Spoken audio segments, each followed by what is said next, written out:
82번부터 다시 시작합니다.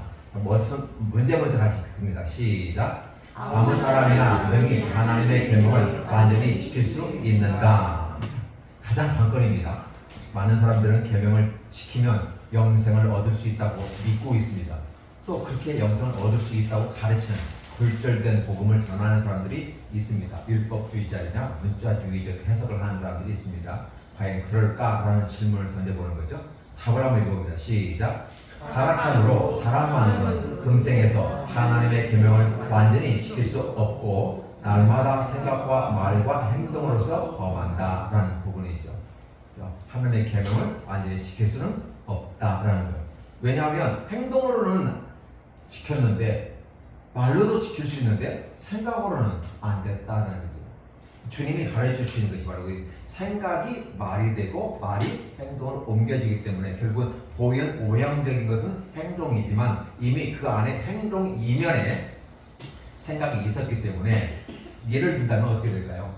이쁜 여자를 보면 남자로서는 와 예쁘다는 말로 끝나면 그건 괜찮아요. 근데 그 다음을 생각을 하는 거예요. 행동으로 옮기진 않았어요. 근데 이쁘다는 그 말과 함께 다른 생각이 들어가게 되면 그 음란한 죄가 들어가 버리는 거죠. 음행죄가 되는데 그러다 보니까 결국은 완전히 지킬 수 없다는 부분입니다. 83번 시작. 법을 범한 모든 죄가 다 같이 악한가? 답을 봅니다. 시작. 어떠한 죄는 그 본질과 여러 가지 얽힌 끝이 있으므로 하나님 앞에서 다른 죄보다 더 악함이 있다. 이 말이 무슨 말일까요? 목사님 이걸 어떻게 해석하면 더 좋을까요? 법을 범한 모든 죄가 다 같은가? 이게 보면 어떠한 죄는 그 본질과 여러 가지 얽힌 끝이 있으므로 하나님 앞에서 다른 죄보다 더 악함이 있다. 아마 이게 생각을 미리 시간을 들이지 않고 얘기해서 이제 뭐 바로 답이 안 나올 수 있는데 사실은 그러면 우리가 살인죄가 더 강해요? 도둑질한 죄가 더 강해요? 아니면 거짓말한 죄가 더 강해요? 우리가 볼 때는 살인죄가 더 강하죠. 그리고 살인, 간음, 도적질, 그 다음에 거짓말 이렇게 다 되거든요. 그러면 결국은 같은 죄인데 분명히 10가지 중에서 9가지를 지켰는데 거짓말을 하는 죄를 지었어. 그러면 결국은 율법을 다 어긴 결과를 가져온다는 거죠. 결국은 죄라는 개념은 다 똑같은 악은 악인데 하나님이 더 엄중하게 가증스럽게 detestable sins 가증하게 죄들, detestable sins 해가지고 가증하게는 잡신들 이런 것들이거든요. 예를 들면 몰렉 신에게 아들 딸들을 불에 태워서 제사를 드리는 이런 모습 같은 건 하나님이 가증하게 여긴다고 했어요. 아주 혐오스럽게 여긴다.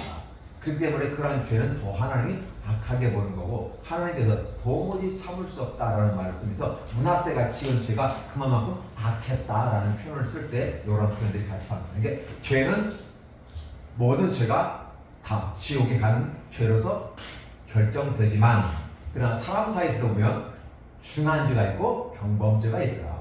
그러나 죄는 죄다. 경범죄는 가벼우니까 벌금 처리하는 경우가 많죠. 과태료 정도로 해결되는 경우도 있고 근데 살인이나 간음이나 도적질이나 어떤 것들을 보면 엄중하게 묻는 경우가 있습니다. 같은 살인죄라도 본질상 그 죄의 성격상 또 엄중하게 법원에서 특별하게 의미를 부여해서 더 가중치로 묻는 것도 있는 걸 볼 수 있습니다. 84번입니다. 시작. 범한 죄마다 마땅히 받을 보험은 무엇인가? 시작. 범한 죄마다 받을 보험은 이 세상과 오는 세상에서 하나님의 진노와 저주다. 분명히 이 세상과 오는 세상입니다.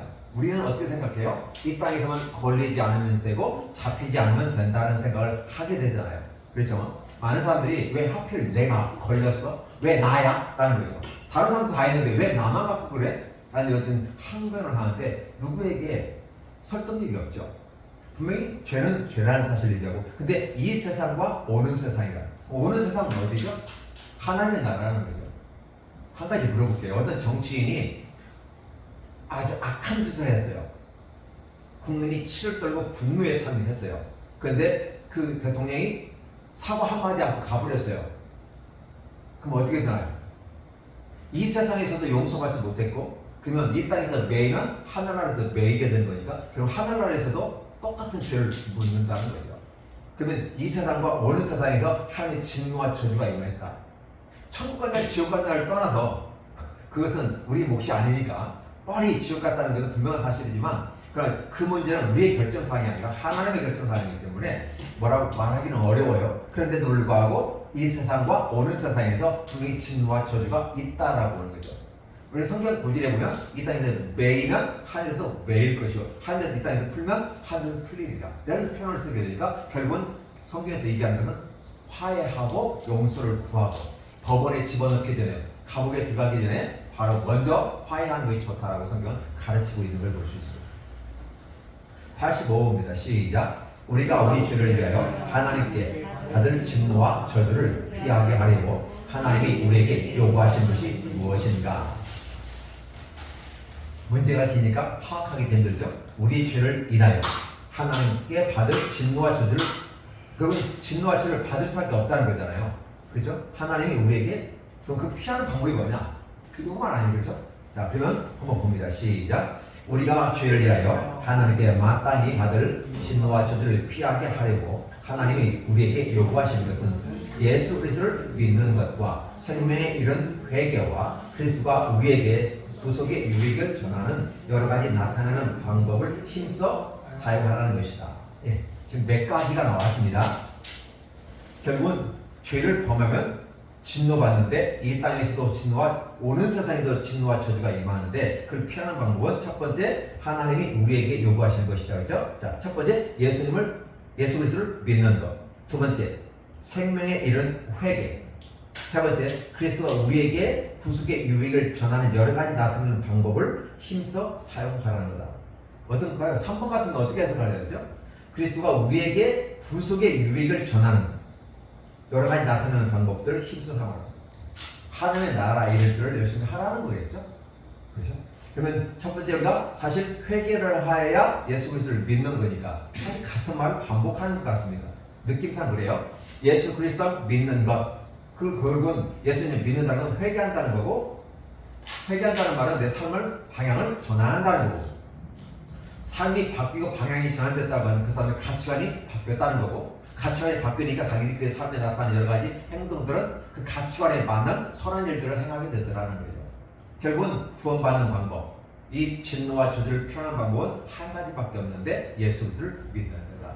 다른 말로 말하면 회개하는 거다. 그리고 회개하니까 그 회개하는 사람, 삶이 바뀌고 가치관이 바뀐 사람이 여러 가지 나타나는 모든 선한 모습들이 뒤따라줄 때 하나님은 상급으로도 함께 갈 수 있겠다. 뒷부분은 상급론으로도 언급할 수도 있을 것이라 생각됩니다.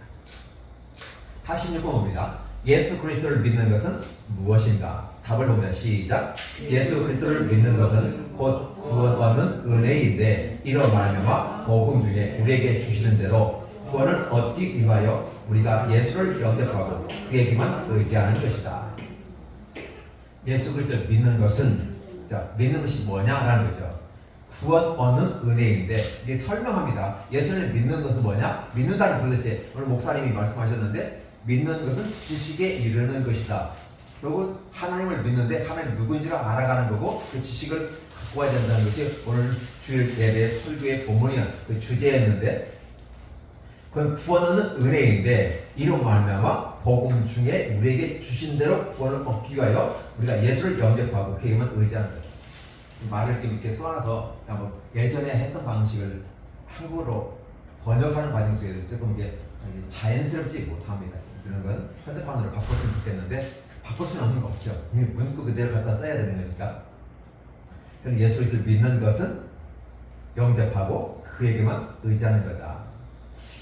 목사님이 아까 말씀하신 거에 제가 은혜를 받은 부분이 뭐냐면, 결국은 우리는 이렇게 얘기해 주시지만 이게 내게 복이 되면 받아들이는데 복이 안 되면 거절한다는 의미예요. 목사님이 그냥 우리는 이 상관이 있는데 아무리 좋은 거라도 가치가에 자신의 관점과 자신의 생각과 인생관 가치관이 우리가 안 맞아버리니까 아무리 좋은 거라도 거절해버려요. 너 이렇게 해버려요. 그러니까 예수님 믿지 않는 거고, 예수님께서 직접 가서 보여주고 그게 기적까지 조영기 목사님이 목회하는 방법 속에서 삼중복음을 얘기했는데 그 목사님이 돌아가셨잖아요. 그래서 자기 간증 형태로 얘기하는데 왜 삼중복음이 나왔느냐 했을 때 목회를 시작했는데 학교에서 배워들었는데 안 된다는 거죠. 예수님이 얘기하고 예수 믿으면 구원받고 예수 믿으면 모든 게 행복하고 천국 갈 수 있습니다. 이게 현실에 무슨 상관이 있다는 거죠.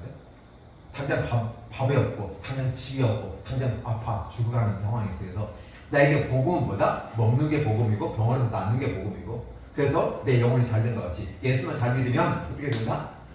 범사가자들이 건강하고 뭐 완사가 형통한 이런 식으로 가르치니까 와 예수만 믿으면 어쨌든 다 건강해질 거야 돈 잘 벌 거야 이렇게 가르치는 거죠. 이게 먹힌 거지 이게. 근데 우리 학교 측에서 가르치는 방식은 어때요? 그게 아니라 그냥 어쨌든 예수 믿어야 되고 그게 구원받는 거고 그게 감각적인 부분이 다가오지 않아. 그러니까 우리는 이제 보이는 쪽에서 설교를 하는 게 아니라 칼빈주의적인 쪽에서 원래 원칙의 모습을 이해하다 보니까 복음의 설득력이 떨어지는 것 같은 느낌을 받습니다. 은혜를 받은 사람은 더 정확하게 깊이 들어가는 은혜가 들어가지만 그러나 이 오감각의 피부 감각에서 은혜 받는 사람들은 이 합동 측이 장로교 측에서 얘기하는 내용은 쉽게 다가오질 않아요. 불러 막 그냥 뭐 불이 막 내게 오고 막 그렇죠? 우리는 세를 받는데 그들은 뭐야? 물속에 치고 들어갔다 와야 돼. 물속에 안 들어가도 한 행위를 통해 믿음으로 구원받는 거고 똑같아요. 근데 굳이 물속에 집어넣어 침내니까 물에 들어가야 된다 이거. 뭐 침내시켜요.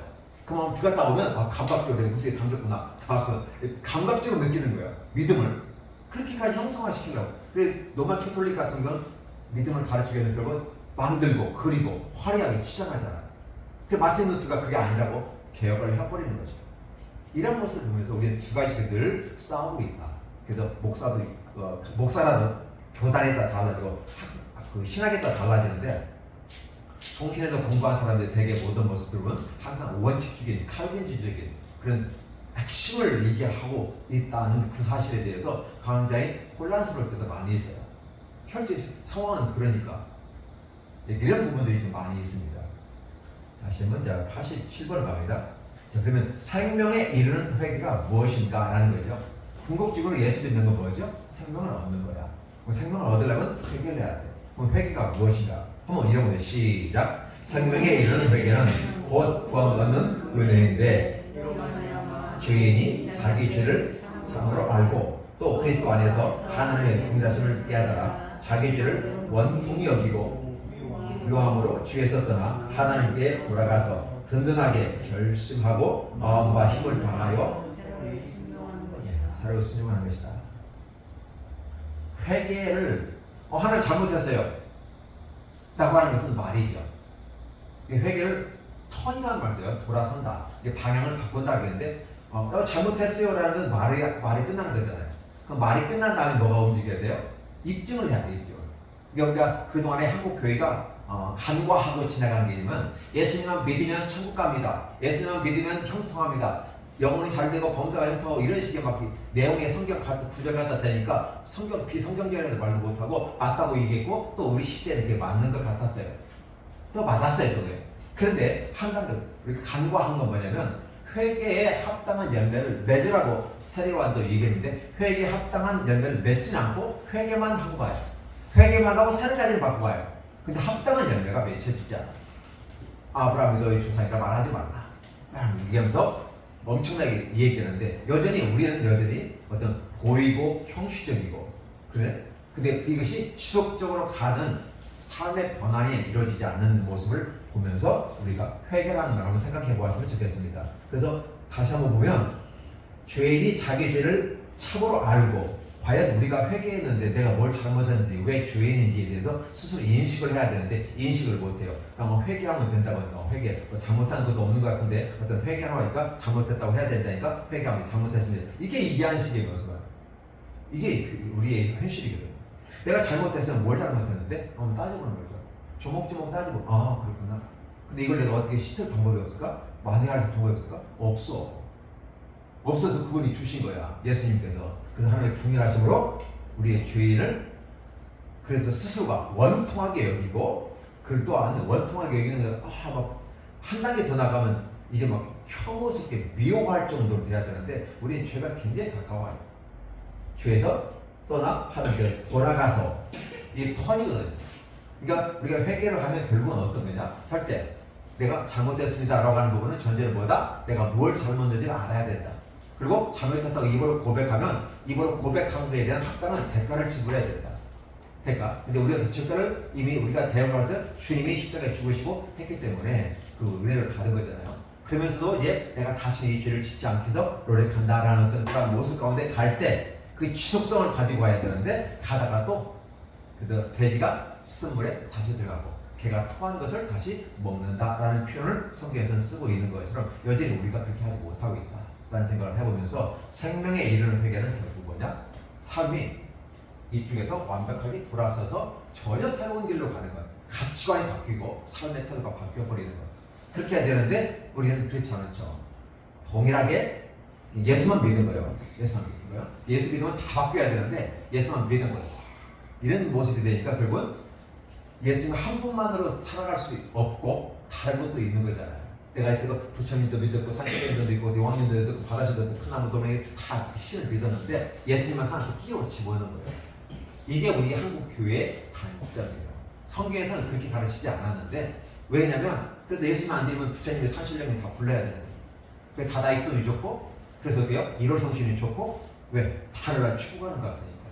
그러니까 결국은 인간의 마음의 심리의 안정을 위해서 만든 게 좋은 거다. 근데 우리는 신앙은 어때요? 하나님 한 번만으로 만족하는 건데 이게 쉽지는 않다라는 생각을 해봅니다. 88번 봅니다. 시작. 그리스도께서 우리에게 구원의 유익을 전하시려고 나타내신 보통 방법이 무엇인가? 문제도 어렵네요. 그리스도께서 우리에게 구원의 유익을 전하시려고. 자, 구원의 유익을 전하려고 했어요. 복음과 복음이 주는 효과들에 대해서 얘기하는 거죠. 그럼 방법이 뭐냐라는 거죠. 자, 답을 봅니다. 시작. 그리스도께서 우리에게 구원의 유익을 전하시려고 나타내신 보통 방법은 그의 규례인데 특별히 하나님의 말씀과 성례와 기도이다. 이것이 모두 그 택하신 자에게 효력이 되어 구원을 얻게 한다. 은혜 받는 방법에 대해서 헌법에 나온 게 있죠. 우선 헌법지에 말씀과 성례와 기도다.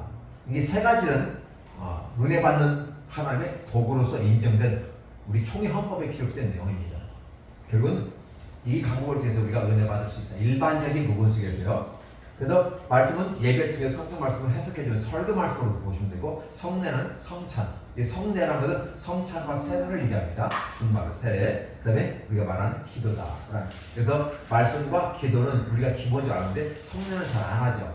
특별하게 1년에 한두 번 정도 물론 매월마다 하는 교회도 있어요. 근데 일단 왜 생활하는 사람이 없으니까 안 해요. 그럼 1년에 뭐 부활절이라든지 아니면 추수감사절 때 1년에 딱 2번 정도 하는 경우가 있고 1년에 한 번 하는 데도 있고요. 그래서 말씀과 성례와 기도가 은혜 받는 방법이다라고 보시면 좋을 것 같습니다. 다시 구호입니다. 시작. 하나님의 말씀이 어떻게 효력이 되어 구원을 얻게 하는가. 아까 세 가지를 얘기했잖아요. 오늘 첫 번째 말씀입니다. 하나님의 말씀을 읽는 시작. 하나님의 말씀을 읽는 것과 특히 하나님의 시인에 효력이 있는 방법을 삼아 죄인을 반성시켜 회개하게 하시며 또 믿음으로 말미암아 거룩함과 위로를 더하사 구원에 이르게 하신다. 쉽게 말씀하면 좋을 텐데, 그죠? 자, 결국 말씀이라는 개념이 뭘까요? 강설이란 뭘까요? 강설. 강론, 설교. 그렇게 보시면 더 쉽게 돼요. 그래서 강설하는 것으로서 하나님의 말씀을 설교하거나 아니면 강론하는 것으로서 하나님의 신이 효력이 있는 방법으로 삼아 죄인을 반성시켜. 죄인을 반성시킨다는 말은 자기한테 깨닫게 해야 되니까 그래서 돌이키게 만드는 거고 믿음으로 말하면 거룩함과 의로 구원에 이르게 된다. 이 과정이 결국 뭘로 나타나죠? 성화의 과정이죠. 예수님 믿고 내가 바뀌는 과정이 뭘로 하는가? 하나님의 말씀을 듣고. 그래서 오늘 목사님 제가 설교를 멋있게 잘 들었다는 말이 그 말이에요.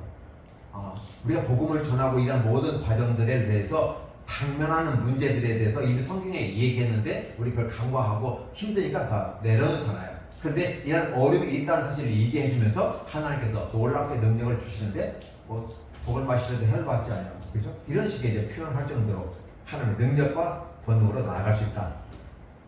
근데 그에 대해 하나님의 거룩함과 위로로 도와서 구원에 이르게 하신다라고 해서 우리의 삶에 항상 시켜나가는 모습들입니다. 그래서 우리가 예배 때 말씀을 굳이 30분, 40분, 부흥 때는 1시간 이상 들을 수 있는 이유가 바로 그러한 부분이라는 것이. 그래서 말씀을 들어야 되는데 그냥 저는 말씀이니까 드려야 된다라고 할 때 목사님은 그게 지식이다. 그 틀이 있어야 된다.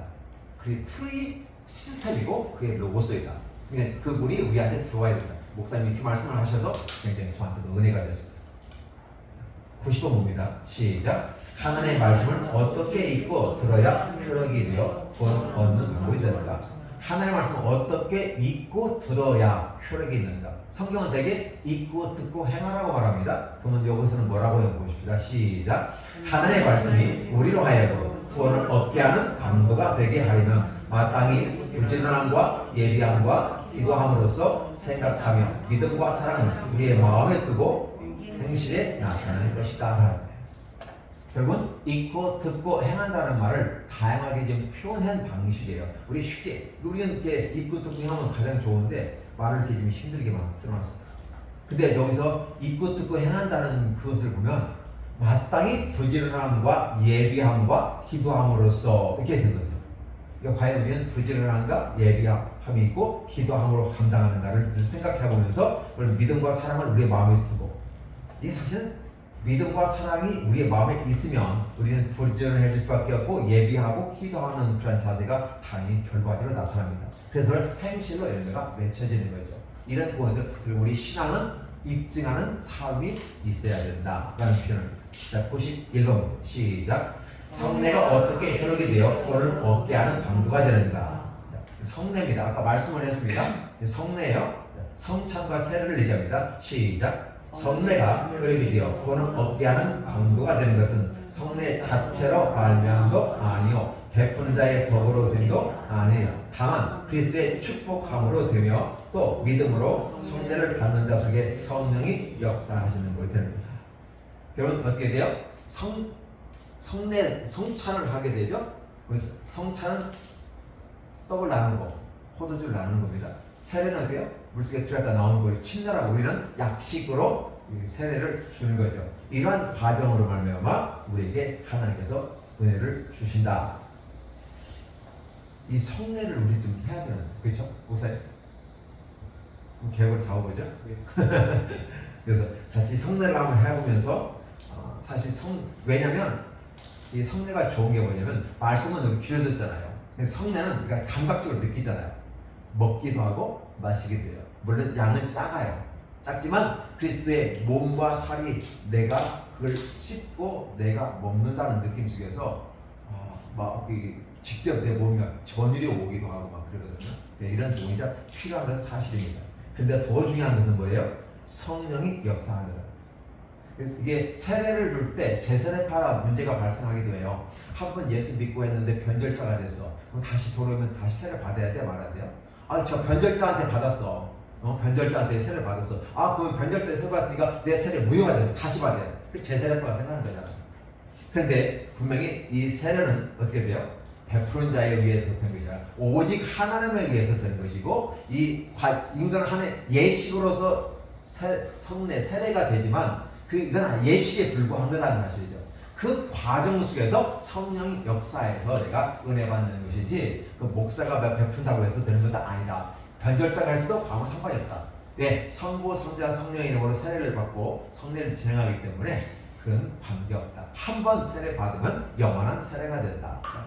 그래서 만약에 캐톨릭에서 우리가 구원을 서로 상호 소통했을 때 영세를 받았던 캐톨릭 로마 교회 성도들이 왔다. 그러면 어서 굳이 개신교회 세례 안 받아도 되는 거죠. 왜? 한 번 세례는 성부, 성자, 성령. 왜? 로마 교회도 성부, 성자, 성령 인정을 하기 때문이에요. 삼위일체를 인정하니까. 그래서 이단성은 있지만 이단이라고 말할 수 없는 그런 모습이에요. 삼위일체를 인정하니까 이단이라고 딱 찍을 수가 없어요. 이단성이 있지만 삼위일체를 인정해버리니까 그래서 영세도 세례와 똑같이 인정하는 상황이 발생하게 된다라고 보시면 좋습니다. 95번 성례가 무엇인가? 시작. 성례는 그리스도께서 세우신 거룩한 예식인데 그리스도야 그 새 언약의 유익을 깨닫는 표로서 인치는 자들에게 적용하는 것이다. 그러니까 이벤트라고 보시면 돼요. 우리가 쉽게 얘기하면 이벤트 행사인데 이벤트를 끝나버리잖아요. 근데 이 성례의 이벤트의 주체자가 누구다? 인간은 그 모습 속에서 행할 때 하나님의 성령이 우리에게 임하시는 것이다. 피를 마시는데, 아니 포도주를 마시는데 마치 피를 마시는 느낌으로 마시는 거고, 그죠? 그리고 원래 이제 떡이나 카스테라라든지 이런 걸 대체 우리가 하는데 그리스도의 살로서 생각하고, 때로는 그 기념설이라고도 표현하고, 다른 데서는 또 이게 화채설이라고 해요. 기도하는 순간에 이 떡이 예수님의 살로 바뀐다고 하고, 이 포도주가 이제 피로 바뀐다고 하는 사람들이 있어요. 이것은 노마교에서 하는 일이고요. 그렇지는 않죠. 그래서 거기에는요, 포도주는 예수님의 피니까 절대 땅에 흘리면 안 되는 거잖아요. 신부들이 다 마시면 된다고요. 성도들한테 주지 않아요. 입만 입 벌려, 그래서 입 벌리면 하나씩 건네주잖아요. 이게 이걸 먹으면 구원을 받고 이거 안 먹으면 구원을 못 받는 것은 이기예요. 그러니까 어때요? 엄청나게 준비하고 엄청나게 준비해요. 사실 준비하는 건 대단히 좋은데 이걸 먹으면 구원받고 이걸 안 먹으면 구원받지 못하는 건 그건 아닌데 마치 그렇게 가르치나 봐요. 이게 복음이 굴절되어 가버리는 거예요. 내가 성례식에 좀 마음이 불편해서 참여 안 해도 돼요. 그렇다고 내가 지옥 가는 거 아니잖아요. 근데 그걸 못 먹으면 지옥 가는 것처럼 있고, 제대를 가할 때 성례식에 참여를 못하게 하고 그래요. 이런 것이 교회 권징 조례에도 나타나는 것이 있어요. 참여하면 더 좋지만 내가 준비가 안 됐구나, 내 마음이 좀 이렇게 부담스럽구나, 내가 약간 부정한 행위를 했다 생각했을 때, 죄를 지었다 생각하면 성례에 참여 안 하는 것이 좋아요. 안 하고 회개하는 마음으로 있으면 됩니다. 그러나 내가 준비하고 회개한 다음에는 성례에 참여하는 것이 훨씬 더 유익하다라고 볼 수 있습니다. 93호입니다. 시작. 신약의 성례는 무엇인가? 신약의 성례는 세례와 성찬이다. 요걸 좀 진작에 나왔으면 더 좋았을 텐데요. 자, 94번 시작. 세례가 무엇인가? 세례는 물을 가지고 성부와 성자와 성령의 이름으로 씻는 성례인데, 우리가 그리스도께서 접합됨과 이게 참여함과 주님의 사람이 되기로 약조함을 표시하는 인치는 것이다. 이게 뭐랄까요? 이것도 하나의 이벤트라고 보시면 돼요. 중요한 것은 내가 예수를 믿었다는 하나의 외적 행위가 나타나는 거죠. 그래서 물이 없는 시대 속에서는 약식 세례라는 말을 쓰게 돼서 성부와 성자와 성령으로, 그래서 머리에 살짝 물을 묻혀줘요. 그러다 보니까 살짝 보니까 이거 왔는지 안 왔는지 감각도 없는 거죠. 그냥 사리관처럼 쭉 들어갔다 나와야 되고 예수님 들어갔다 와야 되는데, 그래서 좀 어느 교회 가면 아예 토요일 날 미리 세례식을 해요. 통을 물 겨울에 해요. 물 팍팍 끓여놓고 또 추우니까 따뜻한 물을 써가지고 그 들어갔다 쫙 하다 피부가 나오고 너 들어가면 죽었어. 나 나와서 이제 너 예수 믿었어? 피부적으로 다 나오니까 나 죽었다 살아났어. 이렇게 이제 어떤 교육적 효과가 크기는 커요. 근데 교육적 효과일 뿐이지 실제적으로 믿음은 그렇게 들었다고 믿음이 생기는 건 아니거든요. 믿음은 믿음에 의해서 이런 행위를 하게 되는 거죠. 그러니까 내가 믿었던 하나의 모습을 많은 사람들 앞에서 공표하는 하나의 예식이다. 인치는 거다. 약속함의 표시다. 그래서 이제 세례 받았냐면 세례증서까지 주는 이유도 그래요. 근데 요즘은 세례증서 뭐 그런 거 의미 없잖아요. 예전 같으면 세례증서 첨부하시오, 뭐 첨부하시오 다 첨부하면서 하게 되는데 지금은 뭐 이런 것도 거의 없어요. 시대가 흐르면서 그게 약화가 됐습니다. 자, 95번에 시작. 세례는 어떠한 사람에게 베푸는가? 세례는 불신자들이 그리스도를 믿고 고백하며 그에게 복종하는 데 이르러야 베풀 것이고, 또 입교한 자의 자녀에게 베푸는 거다. 헌법에 따르면 달라요. 이 세례, 이장 당시에 세례가 있는데 이제는 하도 못 믿을 시대가 되어버려가지고 세례가 바로 안 줘요. 뭘 주죠? 학습이라는 걸 6개월간에 잘 출석하면 학습을 하고 1년이 지나야 세례를 줘. 소위 말해서 못 믿겠다는 거예요. 세례 줘도 여전히 마찬가지거든요. 못 믿겠다. 근데 우리가 성경에서 기록되어 있고 이러한 예식을 통해서 하나를 인치는 행위고, 그래서 만인 앞에서 나를 드러내는 거잖아요. 사실 결혼도 결혼식 해야 돼요, 안 해야 돼요? 목사님 결혼식 해야 돼, 안 돼? 저는 결혼식 안 해도 된다고 생각하거든요. 근데 이 문화가 많은 사람 앞에서 이 두 남녀가 결혼해서 한 쌍이 됐으니까 넘보지 마라 그 말이에요. 넘보지 말고 잘 살 수 있도록 도와주고 좀 이렇게 축의금도 보내서 좀 이렇게 해주고 이런 분위기가 커요. 근데 사실 그거 안 해도 가족끼리 모여가지고 그냥 간단하게 식사 같이 하고 하면 충분히 하거든요. 근데 내가 나눠준 게 있으니까 받아야 돼. 사실 결혼식보다는 축의금에 내가 얼마나 뿌려놨는데 그 거둬야 여기에 목적이 많잖아요. 근데 사실은 결혼의 의미가 그건 아니라는 거죠. 세례도 똑같은 거죠. 그 세례는 불신자들이 그리스도를 믿고 고백하고 그의 복종한 데 이르기까지 하여야 베풀 것이요. 그래서 다시 1년을 주게 되는 것입니다. 입교한 자는 말은 무슨 말일까요? 입교한 자. 어린 아이들이 유아세를 받습니다. 그러면 걔네들은 어때요? 유아세를 받는 거기 때문에 아이가 차면, 즉 14세, 15세 그 헌법에 따라서 나이가 있는데 거기 나이가 차면 들여서 세례 안 받고 이미 유아세를 받았으니까 그냥 입교한다라고 하는 표현에서 그냥 선포하는 걸로 끝나버려요. 세례 같은 거 안 하고 이미 유아세 했으니까 입교해야 자녀에게 베푸는 거다라고. 96번. 자, 주의 성찬 들어갑니다. 주의 성찬이 무엇인가? 시작. 주의 성찬은 곧 성례이니 그리스도의 정하신 대로 떡과 포도들을 주며 받는 것으로서 죽으심을 나타냅니다. 합당하게 받는 육체의 정욕으로 참여하며 아니요 믿음으로써 그의 몸과 피에 참여하여 자기의 신령하게 받는 양육과 은혜 중에서 장성으로 모든 효력을 받습니다. 라는 거죠. 그래서 성찬은 대단히 주는 의미가 있습니다. 성찬이 유월절하고도 같은 의미를 베풀 수 있죠. 우리가 구약 성경을 보면 유월절을 많이 지키지 못했다는 표현을 많이 나와요. 출애굽 때 나올 때하고 요시야 때 외에 사실 조금씩 했는데 그렇게 성대하게 한 것은 출애굽 때 할 때하고 요시야 때가 가장 성대했다고 해요. 그냥 형식적으로 그나마 희스기 하나, 그죠? 여호사밧이에요. 이런 좀 선한 왕들 시대나 겨우 조금 그것도 일부에서 감당하고 실제적으로 요시야 때는 완벽하게 엄청난 양으로 이렇게 진행했다는 말을 쓰게 되는 걸 볼 수 있습니다. 이게 성찬과 똑같은 의미로 구원과 관계되는 걸 볼 수 있습니다. 주의 성찬 시작. 주의 성찬에 합당하게 참여하면 어떻게 하여야 되는가?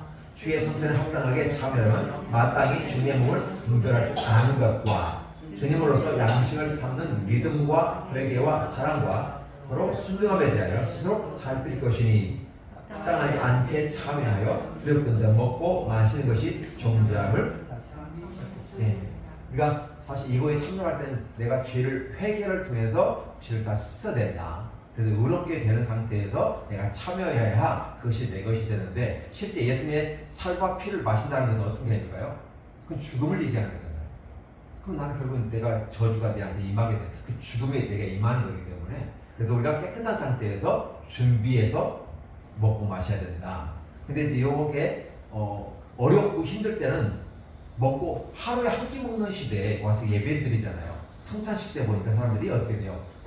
빵을 치서 나눠주잖아요. 근데 우리처럼 이렇게 조그만 했다는 게 아니고 이게 띄어서 주니까 밥을 못 먹던 사람들이 교회 와가지고 성찬에 참여하는 거죠. 그럼 포도주도 요만한 건 주는데 거기서 이렇게 큼직하게 주니까 먹고 취해요. 그리고 빵도 이렇게 있으면 준비한 대로 적당히 띄어야 되는데 배가 고프니까 막 띄어 먹고 막 정신없이 먹는 그런 형태를 취하는 경우도 있었다는 거예요. 지금 우리 세 끼를 먹잖아요. 한 끼 먹는 날도 있고 한 끼도 못 먹는 애들도 있거든요. 그러면 성찬회 때 할 때 어때요? 걔네들은 성찬의 의미보다 뭐가 중요하죠? 주식으로서 뭐 입에 들어갈 수 있는 그거를 대체하는 경우도 있었다. 그만큼 힘들고 어려운 시대에 나타나는 현상들이라는 걸 얘기하는 거죠. 그럼 우리는 단지 먹고 마시는 개념이 아니죠. 하나의 주님의 우리를 죽으시고 살아나심과 그래서 우리가 은혜 받는 한 부분으로서 주님과 연합하는 것을 보여주는 것 아닌가. 그다음에 성찬을 통해서 그 생각을 들어요. 부부가 하나가 되는 것은 뭐 하나가 된다고 우리 다 알잖아요. 근데 주님과 어떻게 하나가 되지? 그런데 주의 성찬에 참여하면서 주의 포도주 마시고 떡을 먹는 뿐이에요. 근데 마치 그걸 내가 그것이 내 안에 들어오고 내 안에 피가 되고 살이 되는 것처럼 그렇게 해서 내가 주님과 연합되는 그런 모습으로 표현되더라고요. 이런 모습 가운데 하나님께 가는 것은 아닌가. 그래서 은혜를 더 받는 것은 아닌가. 근데 항상 이 성찬을 할 때는 항상 나를 살펴보고 돌이켜보는 삶이 필요하다. 왜 그러죠? 평상시에 돌이켜보면 되잖아요. 1일 3성, 하루에 3번씩 자기를 반성하는 것. 그럼 어떻게 돼요? 차분히자 3번이면 살도 변한다고 하는데 이렇게 참 멋있게 삶을 살아가는 사람이 있나요? 없으니까 그 말을 하는 거잖아요. 하루에 3번 반성한 1일 3성. 그래서 3번만 참으면 살도 변한다. 이게 안 되니까 이런 방식으로 우리에게 하면서 그리스도께 가까이 가는 방식이 무엇인가? 그래서 말씀을 얘기하고 성례를 얘기하고 그래서 성찬과 성례를 얘기한 것 아닌가 이런 추측을 한번 해보는 거죠. 자, 세 번째입니다. 기도가 있습니다. 은혜 받는 방법의 세 번째. 우리가 헌법에도 나온 거니까. 자, 기도는 무엇인가? 다 하시는 거죠. 시작. 기도는 그리스도의 이름으로 우리의 기원을 하나님께 구하고 그의 뜻에 합당한 것을 간구하여 죄를 자복하며 그의 자비하신 모든 은혜를 감사하는 것이다. 지금 우리가 알고 있는 기도는 다르죠. 주세요, 주세요, 주세요. Ask and 찾으십시오. Find it 찾으십시오. 그렇죠? 그러면 Look and 두드리십시오. 그러면 주어질 것이고 찾을 것이고 열릴 것입니다. 이건 너희의 필요를 따라 구하라는 거예요. 근데 성경에서 구하 기도에는 전혀 다른 의미가 나와요. 그리스도의 이름으로 우리의 기원을 하나님께 구한다. 이게 마음의 소원을 구하는 게 첫 번째 맞죠? 근데 그의 하나님께 구하긴 구하는데 내 뜻대로 아니라 하나님의 뜻대로 합당한 것을 간구하는 것이고 그걸 하려면 결국은 받으려면 어떻게 해요? 깨끗해야 받을 거 아니에요. 더러운 손에 뭘 줄 수는 없잖아요. 떡 주세요 근데 손이 더러워 줄 수는 없잖아요. 아 근데 알아서 네가 먹으니까 줄 수 있는데 이거 어차피 내가 더러운 걸 먹을 수밖에 없잖아요. 그러니까 어때요? 손 좀 닦고 와. 손을 닦고 와야 막 떡을 주든지 뭘 네 손에 줄 거 아니야. 아니 뭐 깨야 되는 쪽박이라도 갖고 와야 그때 뭘 줄 거 아니야. 손을 어떻게 줘? 지저분은 안 돼. 사실 그래서 회개하고 죄를 자복하고 회개하는 모습은 아닙니다. 그래서 그의 자비하신 모든 일을 감사하는 거예요. 기도는 뭐예요? 사실은 내 것을 구하고 하나님 뜻에 따라서 내가 죄 짓고 하나님 은혜를 주실 것을 기다리면서 모든 것 감사합니다. 무엇을 줄지 기대가 됩니다. 이 느낌이 지금 현재 여기에 나와 있는 부분이잖아요. 그렇죠? 그러니까 기도가 무엇인가 했을 때 여기는 이렇게 얘기하는데 우리는 다른 기도를 하고 있다. 그것도 차이점을 찾아야 되겠죠. 아 그럼 내가 기도가 뭐가 잘못됐구나. 아 여기서 뭐가 좀 틀렸구나. 이런 부분 속에서 우리의 먼저 죄를 자복하고 하나님 자복을 하나님 무턱대고 와가지고 막 물기 시작하면 돼요. 애들 그러잖아요. 막 물 와가지고 막 물어요. 아 잘못했어 아버지. 뭐가 잘못했는데 왜 그러는데 무슨 일 있었어? 그러면 어떻게 돼요? 일단 물어놓고 보니까 아버지가 내 말 들을 준비가 돼 있잖아요. 그럼 막 내가 잘못했어요. 알았어 다 내가 용서해 줄 테니까 이 얘기가 왜 그런데 다 이거면 다 용서해주다 했잖아요. 그렇죠? 깨끗하게 찢어진 거예요. 그래서 딱 얘기하면 아버지가 그렇구나. 근데 어떻게 사람은 괘씸도 하지만 어쨌든 잘못했다고 보니까 줘야 될 거 아니겠죠. 주는 거죠. 그럼 당연히 주지 않을까요? 근데 그 간구하고 안 주면 틀어준다면서 왜 안 주냐고 따지고 주죠. 이런 거예요. 주는 것은 하나님 몫이고 간구하는 우리 몫이라는 사실을 우리가 늘 간구하고 공격 안 했습니다. 늘 기억할 것은 ask and이에요. 명령이거든요. 구하십시오, 찾으십시오, 외칩시오. 그건 여러분의 몫입니다. 그러면 이들의 기분이 그건 주어질 것이는데 주어지긴 주어지는데 주는 사람의 몫이지 주는 분의 몫이니까 그건 감사하며 기다리다. 그 기도에는 기다림이 필요하다라는 생각입니다. 왜냐하면 기도가 응답이 되는 건 그냥 응답이 되는 게 아니라 뭐한테 입증이 아니에요. 입증. 자, 99번입니다. 시작. 하나님께서 우리의 기도를 지시하려고 주신 법칙이 무엇인가? 이 무슨 소리예요? 기도를 지시하려고, 기도를 가르치시려고 기도의 법칙을 주었다는 얘기죠. 자, 그럼 답을 볼게요. 시작. 하나님의 모든 말씀이 우리의 기도를 지시하며 유용한 것이니 특별히 지시하신 법칙은 그리스도께서 그 제자들에게 가르친 기도니 보통으로 주기도문이라 하는 거다. 아, 무슨 소리죠? 우리가 어떻게 저쪽 바리새파, 사두개파 뭐 이렇게 하는데 율법사들이 하는 기도가 있는데 우리에게도 기도 좀 가르쳐 주세요. 어떻게 해야 되죠? 라고 했을 때 주님이 일러주신 게 주님의 가르침의 기도, 주기도문으로 우리가 얘기하고 있다. 그러면 주기도문에 우리가 해야 될 모든 것이 다 담겨져 있다는 사실을 얘기하는 거죠. 이미 주기도문 다 알고 있으니까 넘어가되 또 추후에 연결될 것으로 봅니다. 주기도문의 첫 질문이 우리에게 무엇을 구원하는가? 99번까지 끝나고 연결을 마치겠습니다. 여러분 다들 지쳐있고 힘들어서 여름에는 사실 피했으면 좋겠다 싶었는데 그냥 갈 수는 없어서 했습니다. 그리고 99번 여기까지만 하고 100번째 해가지고 다 다음에 같이 진행하도록 하겠습니다. 기도하겠습니다. 하나님 감사합니다. 우리에게 놀라운 축복과 은혜를 주시는 감사드립니다.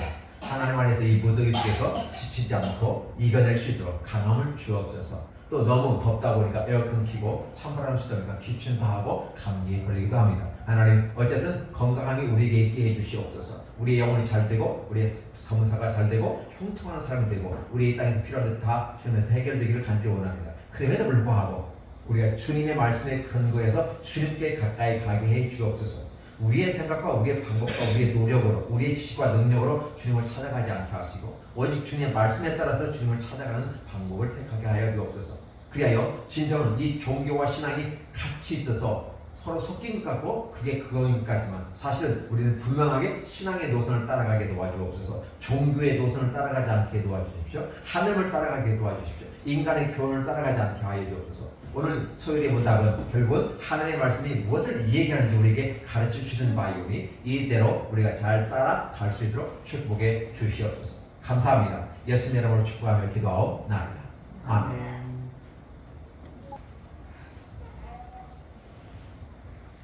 네,